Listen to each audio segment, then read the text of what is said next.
A closed door can hurt more deeply than we are willing to admit, because most of the time, we are not simply losing an opportunity, we are also losing the future we imagined behind it. Maybe you had already pictured yourself accepting that position, walking into that new season, or finally receiving the recognition you had worked so hard for.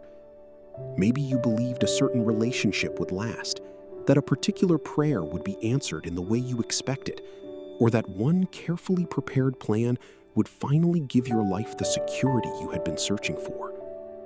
Then, without warning, the door closed. The opportunity disappeared. The relationship ended. The answer was no. The plan fell apart. And now you are left wondering why God allowed you to come so close, only to watch everything slip away. But beneath that disappointment, there is often an even deeper pain. It is the fear that this door was your only chance. You may begin telling yourself, if this door does not open, I will never be happy. If this person leaves, I will never be loved again. If this opportunity disappears, my future is ruined. If this plan fails, then perhaps I have failed as a person. These thoughts feel convincing because disappointment has a way of narrowing our vision. It makes one closed door appear larger than every possibility still ahead of us. It convinces us that because one chapter ended differently than expected, the entire story must now be broken. But that is not how God sees your life. God is not limited to the opportunity you lost. He is not dependent on the person who walked away, the company that rejected you, or the plan that failed. His purpose for you does not collapse simply because your preferred path is no longer available. One closed door is only one path that did not continue. It is not the end of your future. It is not proof that God has abandoned you, and it is not evidence that your prayers have been ignored. Sometimes a closed door is protection. Sometimes it is redirection. Sometimes it is preparation for something you are not yet ready to understand. And sometimes you may not discover its purpose until much later. You do not have to pretend that the loss does not hurt. Faith does not require you to deny your disappointment. It asks you to believe that even while you are grieving what did not happen, God is still working beyond what you can currently see. The door may be closed, but your story is not over. And that leads to the first thing you need to understand. Lesson 1. A closed door does not define your worth. The first thing you need to understand is this. A closed door does not define your worth. When we experience rejection, it is easy to turn one painful event into a permanent conclusion about ourselves. The opportunity rejected me, so I must not be capable. The relationship ended, so I must not be worthy of love. My plan failed, so perhaps I am simply not good enough. But what happened to you and what you believe it says about you are not the same thing. A rejection may be connected to timing. It may be the result of circumstances you could not control, requirements you have not met yet, or a decision made by someone whose priorities you cannot fully understand. Sometimes the opportunity was not compatible with the person God is helping you become. And sometimes there are factors operating behind the scenes that you may never see.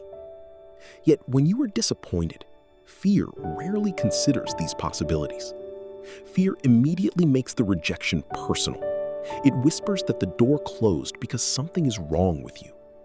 Then it takes one temporary experience and uses it to predict your entire future. But rejection tells you only that one door did not open. It does not tell you that your life has no purpose. It does not erase your gifts, cancel your calling, or reduce your value in the eyes of God. When a door closes, learn to separate two important questions. What actually happened? And what am I making it mean about me? Perhaps what actually happened is, I did not receive the opportunity. But the meaning fear creates is, I will never succeed. The first statement describes an event. The second attempts to turn that event into a prophecy. Perhaps what actually happened is the relationship ended, but the emotional conclusion becomes, I am impossible to love. Again, one is a painful reality you must process. The other is a judgment about your identity that the event itself cannot prove. Be careful not to confuse disappointment with definition. You are allowed to feel hurt. You are allowed to grieve what you hoped would happen.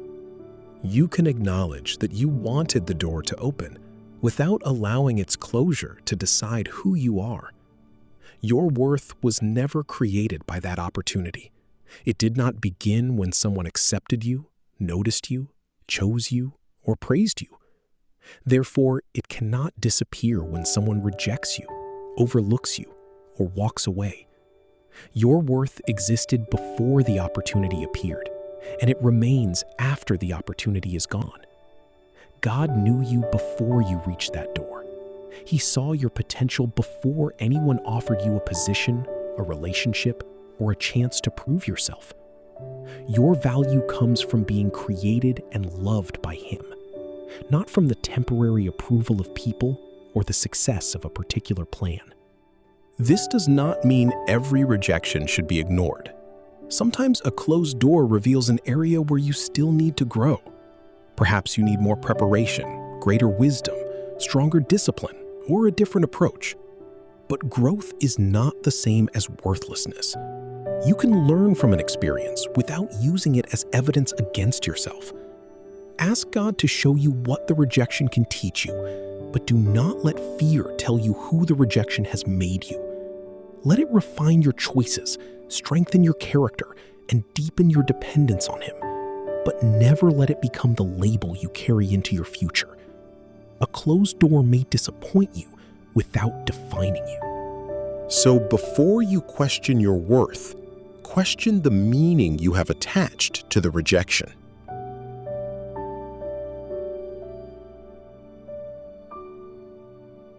Lesson 2. Not every good door is the right door. The second thing you need to understand is that not every good door is the right door. We often assume that if an opportunity looks positive, it must be part of God's plan for us. It promises progress, recognition, financial security, companionship, or a new beginning. Nothing about it appears obviously wrong, so when the door closes, we struggle to understand why God did not allow it to continue. But an opportunity can be good from the outside and still be wrong for your present season. It may conflict with responsibilities God has already placed in your hands. It may slowly pull you away from your values, disturb your emotional well-being, or lead you in a direction that does not fit the person you are becoming. Some doors offer success while costing you peace. Some offer recognition while quietly damaging your character. Some promise financial gain, but require you to compromise the convictions you once prayed for strength to protect. Some bring excitement without stability. And some relationships offer companionship without the trust, respect, and shared commitment required to build something healthy. The difficulty is that we usually see what a door offers before we understand what it will cost. We notice the position, but not the pressure that will follow it. We see the immediate reward, but not the long-term direction. We imagine how the opportunity could improve our lives, but we cannot always see how it might change our priorities, relationships, and character. God sees the whole road. We see only the entrance. In Acts chapter 16, Paul and his companions intended to continue their mission in one direction, but they were prevented from following their original route. Later, Paul received a vision calling them toward Macedonia, and they changed direction. Their first intention was not sinful. Paul was not trying to escape his calling. He wanted to preach the gospel, which was exactly the work God had given him. The purpose remained good, but the route changed. This teaches us something essential. A changed direction does not always mean a failed mission. Sometimes you are still called to serve, but not in the place you expected. You are still meant to create, but the first platform may not be yours. You are still capable of building a meaningful relationship, but not with the person you believed was essential to your future. The closed route did not mean Paul's mission was over. It positioned him to carry that mission somewhere else. Perhaps that is what God is doing in your life. You may be standing before a closed door and assuming that your purpose has been taken away. But perhaps only the route has changed. The purpose may still be alive, even if its expression will look different from what you imagined. Something can be genuinely good and still not be yours to carry. That does not make the opportunity worthless. It simply means that goodness alone is not always enough to determine direction. An opportunity must also align with your values, responsibilities, present season, and the work God is doing within you. And sometimes, the hardest doors to release are not bad doors. They are good opportunities that we slowly made essential to our happiness. We stopped seeing them as one possible path and began treating them as the only path. We placed our peace, identity, and confidence behind that door, believing life could not be meaningful unless it opened. That is why its closing feels so personal. But God may close a good door because He sees that you have begun asking it to provide something it was never designed to give. No career can carry the full weight of your identity. No relationship can become the complete source of your worth. No achievement can create the lasting security that only trust in God can provide. You can appreciate what a door represented without believing that you cannot live faithfully without it. Sometimes the door closes not because the opportunity had no value, but because it was never meant to carry the full weight of your identity.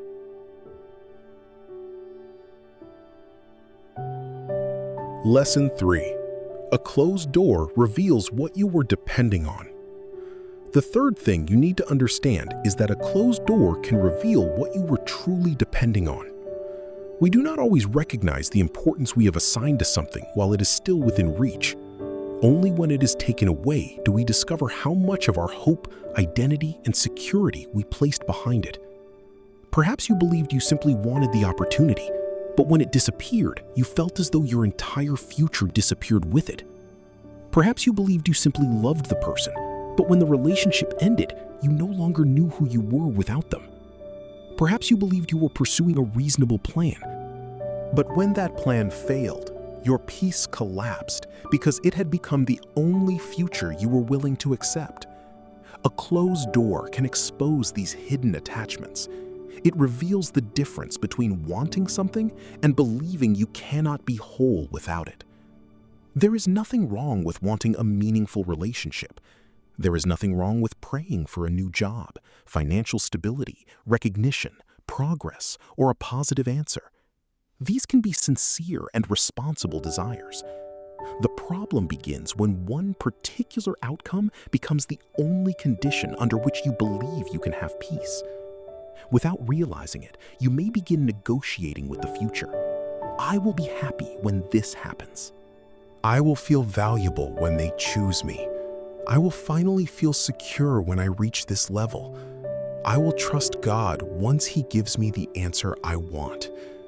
But peace that depends entirely on one outcome is always fragile. It lasts only while the opportunity remains available and the plan continues as expected. This is why a closed door can feel like more than a change of direction. It can feel like the loss of yourself. If you are facing that kind of disappointment, allow the moment to become an invitation to honest reflection. Ask yourself, if this opportunity never returns, do I still believe my life has purpose? If this person leaves, do I still know who I am? If this plan fails, do I still believe my future can be meaningful? Did I want this opportunity, or did I need it to prove my worth? Was I trusting God, or was I trusting only one specific outcome? These questions are not meant to shame you. They are meant to help you see where your heart has been placing its confidence. Sometimes we say that we trust God, but what we really mean is that we trust Him to produce the exact result we have chosen. We feel peaceful while events appear to be moving in the expected direction, but when the door closes, our trust disappears with the outcome. True trust goes deeper. It says, God, I still desire this, and I will continue to pray honestly, but I do not want my faith to depend on receiving only this answer. If the route changes, help me believe that you can still lead me. If this chapter ends, remind me that you can still write something meaningful beyond it. You do not have to stop caring about what you lost. Surrender is not pretending that your desires no longer matter. It is placing those desires before God without allowing them to become the foundation of your identity. So perhaps your prayer should not only be, God, please open this door. Perhaps it should also become, God, show me why I believe I cannot be okay unless this door opens. Reveal what I have attached to this outcome. Teach me to desire good things without making them the source of my worth, security, or peace. That prayer may not immediately change the circumstances, But it can begin changing the way you carry them.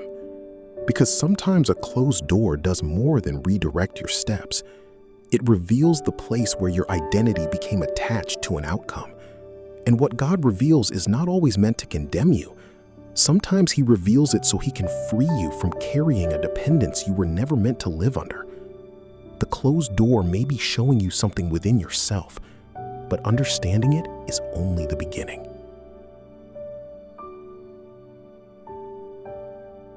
Lesson 4. Redirection still requires your participation. The fourth thing you need to understand is that redirection still requires your participation. Trusting God does not mean becoming passive. Sometimes, after a door closes, we become so afraid of making another mistake that we stop moving completely. We tell ourselves that we are waiting on God, but beneath that waiting may be disappointment, uncertainty, or fear of being rejected again. We wait for a perfect sign. We ask for complete certainty. We expect the next opportunity to arrive without requiring anything difficult from us. But faith was never meant to become an excuse for avoiding responsibility. You can pray for direction and still need to make a difficult decision. You can trust God and still need to learn something new. You can surrender your future to Him and still be responsible for the choices directly in front of you. A closed door may require you to develop a new skill. It may require you to ask for help, change your plan, or submit another application after the first one was rejected. It may call you to leave an unhealthy environment, admit a weakness, or accept that your original approach is no longer working. You may need to begin again on a smaller scale. You may need to take a different path toward the same purpose. None of these actions means that your faith is weak. They may be the very expression of your faith. Faith is not only demonstrated in quiet waiting. Sometimes faith looks like taking the next honest step without knowing where the entire road will lead. Imagine walking through darkness with an oil lamp. The lamp does not illuminate the entire journey. It does not reveal every turn, obstacle, or destination waiting in the distance. It provides just enough light for the ground immediately ahead. If you refuse to move until the whole road becomes visible, you may remain in the same place for a very long time. But when you take the step you can see, the light moves with you. Then another part of the road becomes visible. This is often how God's guidance works. We want a complete map, but He gives us enough wisdom for the next decision. We ask to see the final destination, but He invites us to be faithful with the responsibility already in our hands. You may not need to know exactly where you will be 1 year from now. You may only need to answer one question. What is the next faithful and responsible step available to me? Perhaps it is updating your skills rather than continuing to complain about the opportunity you lost. Perhaps it is having an honest conversation, asking someone trustworthy for guidance, or recognizing that you need time to recover before making another major commitment. Perhaps the next step is small enough that no one else will notice it. But small steps taken consistently can become the beginning of an entirely new direction. There is an important balance here. Surrender means releasing the outcome you cannot control. It does not mean refusing to act on what you can control. You cannot force another person to choose you, but you can decide how you will respond. You cannot guarantee that your next application will be accepted, but you can prepare carefully and submit it. You cannot control when the next door will open, but you can use this season to become wiser, more capable, and more grounded in your faith. Do not confuse surrender with giving up. Giving up says, "Nothing I do matters." Surrender says, "I will faithfully do what is mine to do, and I will trust God with the results that are beyond me." This kind of faith does not demand certainty before taking action. It moves with humility, adjusts when necessary, and remains willing to learn. Perhaps the old door will never open again. Perhaps your future will unfold through a direction you would not have chosen for yourself. But while you wait for clarity, your life is not standing still. Every honest decision is shaping you. Every lesson is preparing you. Every faithful step is carrying you farther from the door that closed and closer to whatever God is asking you to do next. You may not be able to reopen the old door, but you can still decide who you become while standing in front of it.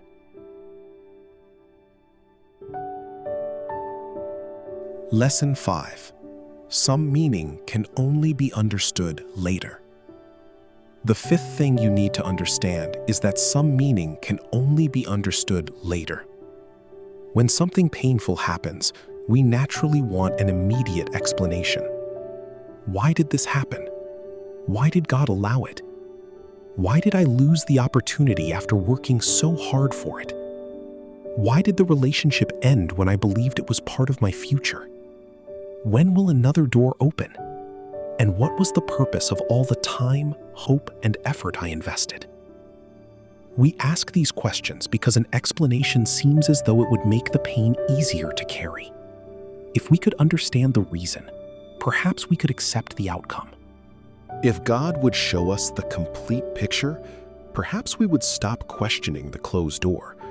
But not every answer appears during the painful moment. Sometimes you are simply too close to the experience to understand what it is revealing. You can see what was lost, but you cannot yet see what you may have been protected from, what you still need to learn, or how this moment will influence the person you are becoming. Only time gives you the distance required to see the situation differently. Months or even years later, you may realize that the opportunity was not as healthy as it first appeared. What looked like success from the outside may have demanded a price you were not prepared to pay. You may recognize that you needed more preparation before receiving greater responsibility. The delay that once felt unfair may have given you the time to develop the wisdom and maturity required for what came later. Perhaps you will see that a relationship was slowly causing you to lose your identity. You were working so hard to preserve the connection that you stopped noticing how much of yourself you had abandoned. A different direction may create possibilities that you could not imagine when the original door closed. The disappointment may deepen your compassion for people facing similar losses. Beginning again may reveal a strength that comfort never required you to discover. Sometimes a closed door forces you to confront something that an easier life would have allowed you to avoid. It may reveal unhealthy patterns, misplaced priorities, neglected responsibilities, or a dependence you never recognized while everything was going according to plan. But it is important to remain honest. Faith does not require you to promise that every loss will quickly be replaced by something better. Not every closed door is followed immediately by a greater opportunity. Some seasons of waiting last longer than expected, and some questions may never receive a complete explanation in this life. You may never know every reason why a particular event was allowed to happen. That uncertainty does not mean the painful chapter must be meaningless. Even without a complete explanation, the experience can still produce wisdom. It can teach you compassion for struggles you once misunderstood. It can create humility by reminding you that life cannot always be controlled. It can strengthen your character, clarify your values, and deepen the way you depend on God. You do not need to call the painful experience good in order to believe that something meaningful can still grow from it. You do not have to pretend that rejection was pleasant, that loss was easy, or that the waiting did not affect you. You can tell the truth about what hurt while remaining open to the possibility that pain will not have the final word. Perhaps the meaning will not be found in why the door closed. Perhaps it will be found in how you learned to respond afterward, in the patience you developed, in the boundaries you learned to protect, in the courage it took to begin again, in the compassion you can now offer someone standing where you once stood, and in the quieter, deeper faith that grew when you continued walking without receiving every answer. One day, you may look back and understand parts of the story that are hidden from you now. You may finally see why one direction could not continue, or how a disappointment quietly prepared you for a responsibility you had not yet imagined. But even if some questions remain unanswered, your life can continue with purpose. You do not need complete understanding before you begin healing. You do not need every reason before taking the next faithful step. The door may remain closed, but your heart does not have to remain trapped in front of it. A closed door can change your plans, but it does not have the authority to define your worth or decide the meaning of your future. You may not understand why it closed. You may still wish the outcome had been different, but you do not have to remain trapped between what happened and what you hoped would happen. You can grieve the path you lost and still take the next faithful step. You can release one outcome without releasing your hope. And you can trust that God remains present even when His direction is different from your expectations. Let us pray. God, I place before you the door I have struggled to release. You know the disappointment I carry and the questions I cannot answer. Protect my heart from turning rejection into a judgment about my worth. Show me what this season is revealing, and give me wisdom to recognize the next responsible step. Help me release what I cannot control while remaining faithful with what I can do. Even when I cannot see the whole road, give me enough light to keep walking. Remind me that a closed door is not the end of my purpose, and teach me to trust you with the chapters I do not yet understand. In Jesus' name, amen. If you are learning to release a door that is already closed, write "I will trust" in the comments. And subscribe to When Heaven Whispers for scripture, prayer, and hope in difficult seasons.